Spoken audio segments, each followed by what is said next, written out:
We're joined once again by Dr. Jeffrey Gold, Chancellor with the University of Nebraska Medical Center, and Congressman Fred Keller of Pennsylvania. Gentlemen, as we continue our conversation, mentioned it just a little bit earlier, the CARES Act and, of course, some of the other regulatory action that has been pulled together to help rural hospitals with certain Medicare and also Medicaid flexibilities.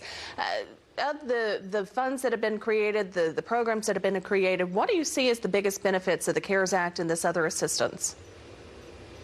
Well, I could probably start on that. And of course, in addition, first and foremost, looking at the accessibility to the hospitals for funds. I mean, there was $175 billion in provider relief. So that's been a huge benefit to our hospitals. Of course, the flexibility on telemedicine, also the Medicaid and Medicare flexibility. So taking some of those things into account have been a big help in delivering health care, which is initially what we needed to do. Other things that it helped us do is in flattening the curve. When we started out here, the Paycheck Protection Program, which helped our small businesses keep people employed. They may not have had to go to work. It's however the employer worked it out. But when you look at what happened with the Paycheck Protection Program, and we've heard this, countless cases of people, getting small amounts. Over 75% of the loans were for $150,000 and less. So there's a lot of money that went out.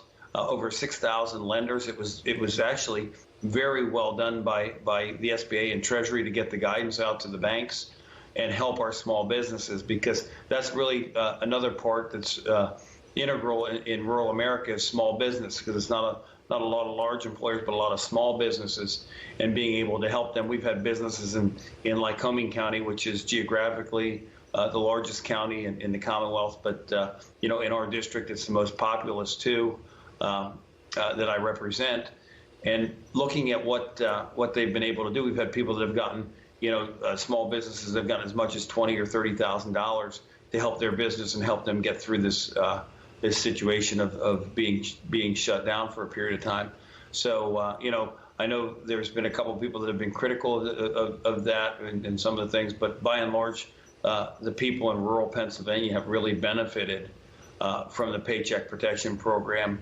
So that's been a huge success in going forward. And also the Economic Injury Disaster Loan Program for small businesses has also been a big help to make sure that they can weather the shutdown and be ready to open up and come back. Because I know a lot of people have been talking about a next stimulus, and we've got a lot of money in the CARES Act that still hasn't been driven out to its final destination. In Pennsylvania alone, Pennsylvania got $4.9 billion. Some of it went to some of the larger, more urban areas, but about $3.9 billion went to the Pennsylvania Treasury. And the state government still has about 1.2 or 1.3 billion of that money not allocated. They did a 5-month budget, and they're going to, I guess, wait and see where they need that or where they can use it. So I think it's a little premature to say more stimulus when we've got a lot of things in the CARES Act that haven't really made it to the final destination. And again, the best stimulus that we can talk about is a job, and that's what our Paycheck Protection Program was designed to do, make sure that the small businesses made it through this time and was able to or are able to employ people going forward as we come out of this pandemic. Congressman, I want to follow that up. Of course, we know that businesses have been on lockdown. A lot of businesses, small businesses and large alike, have been closed. But from the small business perspective, even just a friend, her mom was just recently, in fact, this week, diagnosed as having COVID-19. She was already shut down her business for a good 3 or 4 weeks already. And now that they reopened, they've been diagnosed, and now she has to shut down for at least another couple of weeks. Is there going to be something, as we've said, the COVID isn't going away anytime immediately. Is there something that's going to help these businesses through this second wave of closures? Well, we already did some fixes to the Paycheck Protection Program because initially it was 8 weeks. The split as far as salary to other operating expenses was 75-25. So we actually came back and made some adjustments to that to help businesses, that might be shut longer than others, because some businesses didn't close at all. You had grocery stores were open, and of course, So there were some businesses that stayed open that were deemed in Pennsylvania as life-sustaining under the governor's guidelines. So they maybe didn't need the help like the small businesses needed.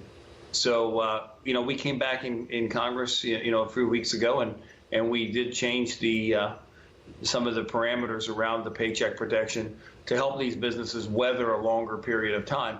And again, I'm not saying we don't look at other things, but right now we've got a lot of money that hasn't made it to the final destination. So again, I think it would be premature to be talking about another stimulus, but that's exactly why we did what we did with the length of time. Now businesses have 24 weeks to use that money, which is a huge difference when they're talking about payroll and planning and what they need to do.